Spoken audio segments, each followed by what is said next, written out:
Vorsicht, das könnte sehr schnell außer Kontrolle geraten.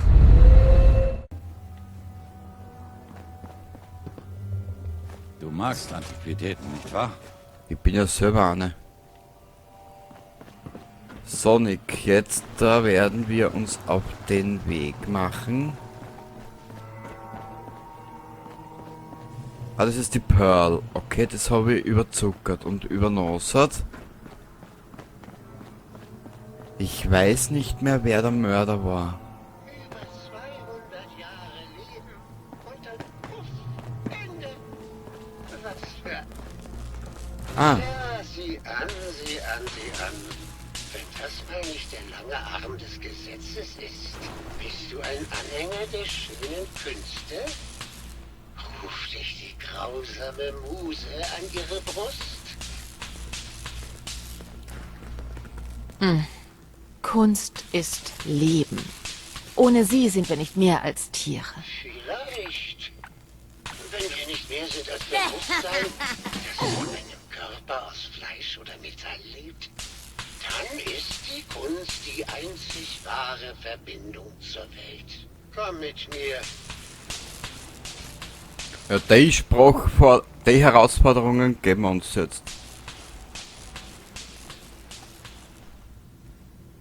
Sag mir, wie spricht dich das hier an? Das ist ein Gesicht, es geht um Zusammensetzung. Es geht um Zusammensetzung, die Balance zwischen Farben und Gefühlen, der Kampf, im inneren Frieden zu finden. Oh ja, das war das letzte Bild einer Porträtreihe von Gilda. Nummer 1378. Ihre Gefühlswelt überlagert das Porträt. Die Realität des Subjekts ist verzerrt, da das Ego versucht, sich zu projizieren. Hier lang. Das geben wir uns, ich finde das voll geil. Und was sagst du zu diesem Bild hier? Bäume im Weltraum, das ist der Krieg. Das ist der Krieg. Überall Bomben. Kein oben oder unten. Die Welt steht Kopf. Ich schätze, auf gewisse Weise ist das so. Kunst formt die Welt. Und die Welt formt die Kunst. Die Kunst muss daher ständig durch kontextbezogene und historische Betrachtung wiedergeboren werden. Wir alle müssen aszendieren.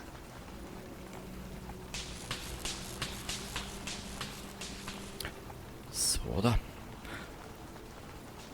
Mei, das Katzen. Mei. Und was ist mit dem hier? Bitte sei ehrlich. Denn ohne Ehrlichkeit ist Kunst nicht mehr als Politik. Es sieht nicht aus, das ist eine Metapher. Das ist eine Metapher. Ein junges Wesen kämpft mit Ideen, die es nicht verstehen kann. Interessant. Der Geist findet Bedeutung, wo keine sein sollte. So hatte ich das noch nicht gesehen. Um ganz ehrlich zu sein, ist das mein meistverkauftes Werk. Ich habe die Reihe natürlich unter einem Pseudonym veröffentlicht. Mit dieser Reihe habe ich mehr verdient als mit meinen richtigen Werken.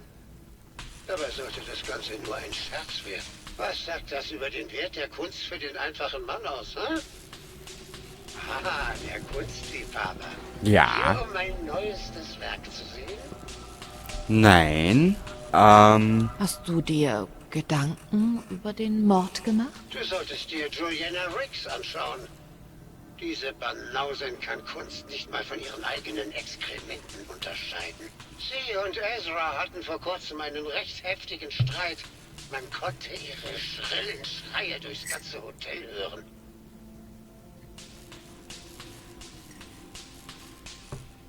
Worüber haben sich Juliana und Ezra gestritten? Keine Ahnung. Ich habe gemalt und versucht, es auszublenden. Gilda hat sie aber bestimmt gehört. Vielleicht solltest du sie mal fragen. Am Tatort war rote Farbe. Weißt du irgendwas darüber? Nein. Ezra hat sich meine letzte Dose ausgeliehen und jetzt kann ich sie nicht mehr finden. Ich glaube, du solltest erläutern, warum du immer wieder an den Tatort zurückkehrst. Zur Inspiration. Den anderen gefällt der Gedanke nicht. Doch selbst wir sterben irgendwann. Wie Prometheus Fackel entfacht es in mir das Feuer, um in der Zeit, die ich habe, möglichst viel Kunst zu schaffen. Anscheinend hast du Gilda ziemlich oft gemalt. Warum sie? Unsere Gilda ist ziemlich einzigartig. Erkennst du nicht die Lebensfreude in ihr? Nie habe ich jemanden getroffen, der sich so an das Leben klammert und so im Moment ist. Ich muss zugeben, eine Zeit lang war ich in sie vernacht. Du bist immer noch in Gilda verliebt, oder? Und wenn schon, was geht dich das an? Sie verdient jemanden, der ihre vergängliche Schönheit erkennt. Nicht diesen groben Schauspieler. Egal. Okay. Oh, da ploppt's glaub, ha? Gut.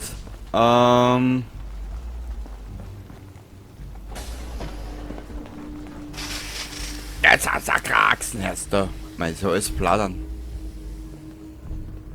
Hallo, Mr. Whiskers. Wer ist das süßeste Kätzchen? Julia, Mr. Whiskers ist letzten Monat gestorben. Das hier Sag ist mir bitte, dass wir hier drin nichts finden müssen. Weißt du noch? Das könnte eine Weile dauern. Natürlich. Wie dumm von mir. Ich schaue mir kurz die neurale Interface-Matrix an. Dann kann ich bestimmt das... Nein, das ist es nicht. Ich bin einfach nur erkältet. Da kam wohl was rein, als Sie Pearl losgeschickt haben. Oh Gott, nicht schon wieder. Letzten Monat hattest du angeblich die Masern. Du bist kein Doktor. Du hast doch keine Ahnung. Außerdem denke ich, dass es Malaria sein könnte. Zunächst mal, ich bin Doktor. Ja, aber kein echter Doktor. Robotik ist keine medizinische Fachrichtung. Außerdem habe ich dir schon 1000-mal gesagt, in dem Anzug kannst du nicht krank werden. Das ist physisch unmöglich. Ich weiß, wenn ich krank bin, Bert. Ach, warum verschwindest du nicht einfach und spielst in deinem Labor? Mr. Scruffy und ich werden das Testament umschreiben, sodass ihr alles bekommt, wenn ich sterbe, weil der böse Bert mir nicht glaubt. Oh Gott, Juliana, Wünsche viel Spaß. mach, was du willst. Hallo, brauchst du was? Gedanken zum Fall. Hast du dir Gedanken über den Mord gemacht? Oh, nun, das ist nicht gerade mein Spezialgebiet, aber am Tatort finden sich bestimmt ein paar Hinweise. Gibt es sonst noch was? Erzähl mir von dir. Mehr kann ich dazu leider nicht sagen. Alles noch streng geheim. Aber ich wollte dir bei deiner Untersuchung helfen. Gibt es sonst noch was? Ich hörte, dass Juliana und Ezra sich gestritten haben. Einige Tage bevor er aufgefunden wurde. Erzähl mir was darüber. Ich war in meinem Labor und habe nichts gehört. Aber Juliana hatte immer Probleme mit Mr. Parker. Ich glaube, sie hatte was im Aufseherbüro gefunden. Ich habe nicht genau hingehört. Ich war so in meine Forschung vertieft. Ich weiß es nicht. Ich versuche, ihr die Geldangelegenheiten zu überlassen. Gibt es sonst noch was? Egal. Okay, ich mache mich dann mal wieder an die Arbeit. Okay, ins Aufseherbüro müssen wir. Aber der Richtigkeit halber. Hallo. Hast du Fragen zu diesem hinterhältigen Mord? Hast du dir Gedanken über den Mord gemacht? Ich glaube, es war einer dieser Schauspieler oder dieser schreckliche Maler. Solche Leute neigen zu Gewalt. Erzähl mir von dir. Ich bin Juliana Riggs, Erbin des Riggs-Vermögens und Frau von Bert Riggs. Keine Ahnung, was du erwartet hast, Detektiv. Ich habe gehört, dass du vor ein paar Tagen einen Streit mit Ezra hattest. Was hat es damit auf sich? Naja, das war keine so große Sache. Er wollte mehr Geld für Reparaturen im Hotel. Mir ging es nicht so gut und ich habe den Ärmsten attackiert. Ich hätte wirklich öfter auf ihn hören sollen.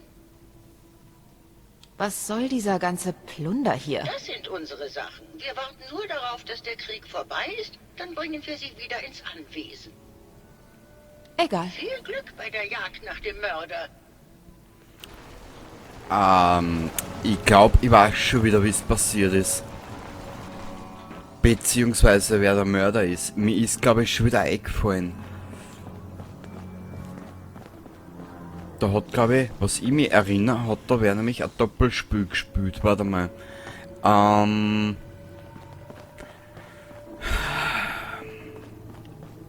Der Ezra ist, glaube ich, der Parker. Was ich mich erinnere. Wir müssen ins Aufseherbüro. Und dort dann finden wir die Antworten, die wir brauchen. Warte mal, sonst haben wir da keinen Charakter mehr, oder? Na.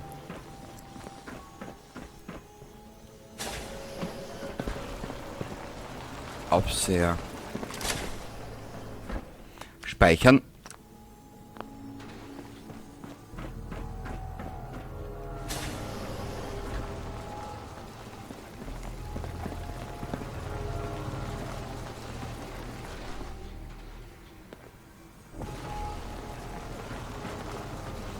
Und ich glaube, um irgendeine Finanzierung ist gegangen. Müssen wir schauen. Das werden wir gleich herauslesen. Terminal des Aufsehers. Okay. Viel Spaß jetzt beim Lesen. Vault 111.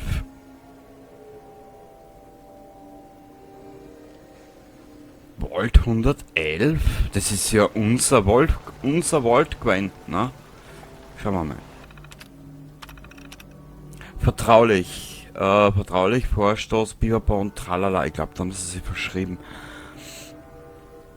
Vault 118 soll die Interaktion zwischen Arbeiterklasse und den Ultrareichen unter beengten Bedingungen erforschen. In Zusammenarbeit mit dem Personal des Cliffs Edge Hotel wird dieser Vault als Luxushotel betrieben, das die benötigten Testpersonen anzieht. Nach Beginn des Tests werden zusätzliche Testpersonen aus der einheimischen Bevölkerung in einen zweiten, deutlich minderwertigeren Flügel des Vaults eingelassen. Betriebsprotokoll Handbuch. Aufnahme von Bewohnern. Vor Aktivierung des Experiments soll Vault 118 als Ultra-Elite-Hotel fungieren, damit wir angemessen reiche und angesehene Testpersonen anziehen. Er wird als Geheimbereich des Hotels betrieben, damit Personen präsent sind, die Privileg und Exklusivität schätzen. Nach der Aktivierungsmeldung von Vault-Tag wird der zweite Flügel des Vaults Mitgliedern der Arbeiterschicht zugänglich gemacht. Diese Testpersonen werden zuerst durch die exklusiven Bereich des Vaults geführt, dann jedoch im beengten zweiten Flügel untergebracht. Sobald die Bewohner eingelassen wurden, wird der Vault versiegelt, bis die Testergebnisse vorliegen. Bevorzugte Behandlung. Das sind Schweine, oder? Testgruppe A, Ultra-Elite. Jeder der maximal 10 Mitglieder dieser Testgruppe soll nach Möglichkeit jeden Wunsch von Roboterdienern erfüllt bekommen. Bei Interaktionen mit Testgruppe B gelten sie für keinerlei Gesetze. Testgruppe B, Arbeiterschicht. Diese anfangs 300 Mitglieder umfassende Testgruppe sollte auf den zweiten Flügel des Vaults beschränkt sein. Ihre Lebensbedingungen sollten, wenn möglich, unkomfortabel und beengt sein. Die Mahlzeiten und andere Rationen sollten extrem beschränkt sein und die Strafen für Regelverstöße werden von Testgruppe A festgelegt und von Roboterdienern vollstreckt. Alter, ist das... Es sind Schweine, Alter. Mitarbeiterpflichten und Sicherheit. Aufgrund des Potenzials extremer sozialer Interaktionen sollten Vault-Tag-Mitarbeiter nur als Aufseher und wichtige Forschungsmitarbeiter eingesetzt werden. Alle anderen Sicherheits-, Dienstleistungs- und Wartungsarbeiten sollten von Robotern durchgeführt werden, damit alle Richtlinien eingehalten werden. Das sind Schweine, Alter. Aufseher-Logbuch. Na, ich bin in Englisch ein richtiger Nierten.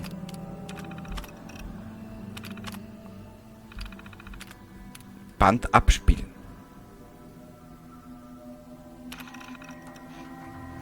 Der Bau des zweiten Flügels des Vaults steht komplett still. Nachdem der Premium-Bereich des Vaults fertiggestellt war, wurden offenbar die Mittel eingefroren. Meine Vorgesetzten teilten mir mit, dass sie keine Zahlungen von Mr. Parker erhalten haben und Vault-Tag den Bau nicht aus eigener Tasche finanzieren wird. Ich habe mehrmals versucht, mit Ezra über die Finanzen zu reden, aber er erzählt mir immer wieder, dass Miss Riggs das Geld noch nicht überwiesen hat. Als ich sie fragte, sagte Juliana allerdings, dass sie Ezra kürzlich was für die Goldfarbe in den Zimmern gegeben hat. Ich habe einen Ermittler angeheuert, der in den nächsten Wochen nach Anzeichen für Unterschlagung suchen wird. Investigate Riggs, investigate Juliana Riggs. Klingt, als hätte Ezra Geld von den Investoren veruntreut. Richtig. Genau, das war das.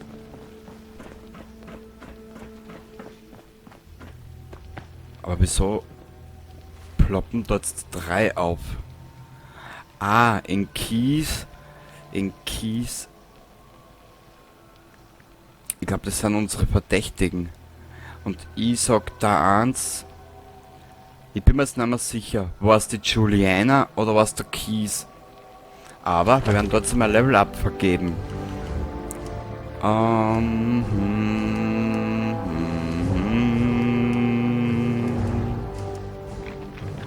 Schlossknacker.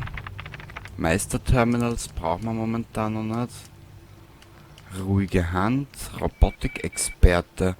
Wenn du einen Roboter erfolgreich gehackt hast, kannst du ihm genaue Anweisungen geben. Ist das geil.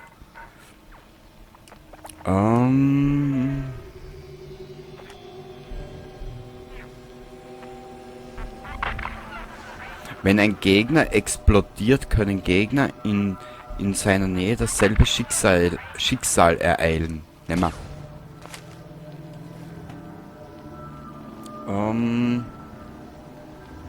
Wir werden uns auf die Suche nach der Juliana machen und diese befragen.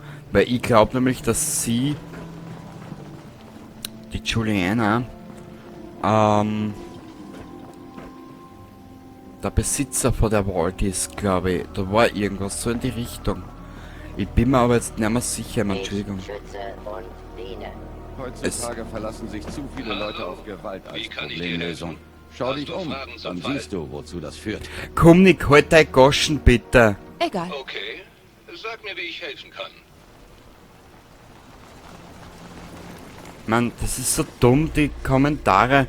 Ich meine, für den Mod, für die Kommentare am Mod finden, dann nutze der ja, dir sag es.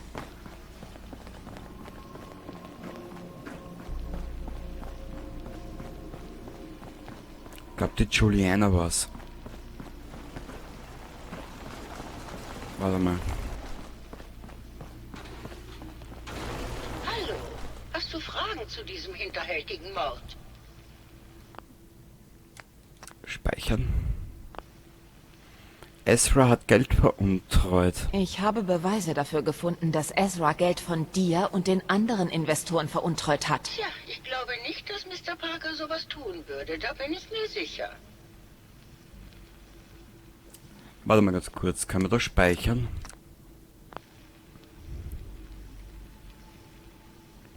Ich glaube, die Juliana war's. Ich glaube, du bist die wahre Mörderin. Das ist albern. Warum sollte ich Mr. Parker umbringen wollen? Ezra hat dein Geld unterschlagen. Daher hast du ihn getötet und es Keith in die Schuhe geschoben. Du warst nah dran. Schade. Ich dachte, die List hätte noch ein bisschen weitergehen können. Tja, irgendwann muss es wohl enden. Das muss nicht zu noch mehr Gewalt führen, Detective. Geh einfach. Ich verschwinde und du sagst, ich wäre geflohen.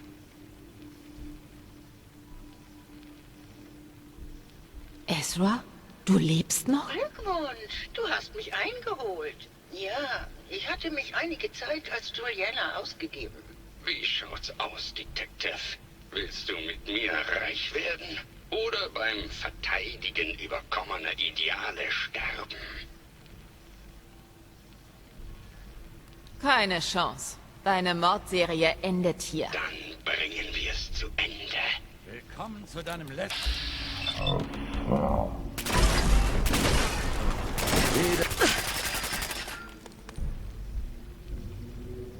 Bitteschön. Man sollte das Zeug wohl nicht verkommen lassen. Nein. Hirntod Teil 2. Was?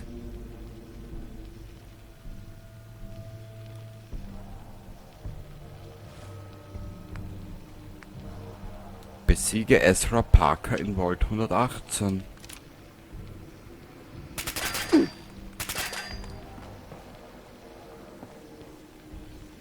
Jetzt sag aber nicht, dass die Mission verpackt ist.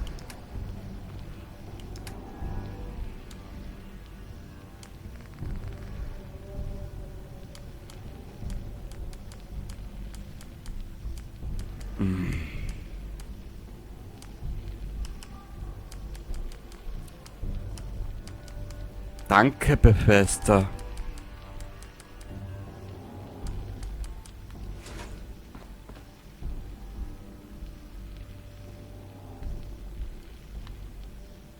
Ich glaube, die Mission ist verpackt. War ein bisschen. Wir gehen jetzt zuerst zum Maxwell, reden mit ihm und dann sagen wir weiter. Aber das ist so typisch Bethesda-Spiele. Ich hab den Killer gefunden. Es war Ezra.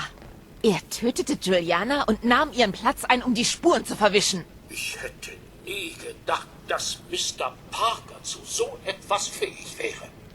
Was ist geschehen, als Sie ihn zur Rede gestellt haben? Er hat mich angegriffen, aber es ist vorbei. Eure Gäste sind sicher. Hier, bitte. Ihre Bezahlung. Und ein Bonus für die Entdeckung solch eines hinterhältigen Plans. Ich glaube, ohne Sie hätten wir es nicht geschafft.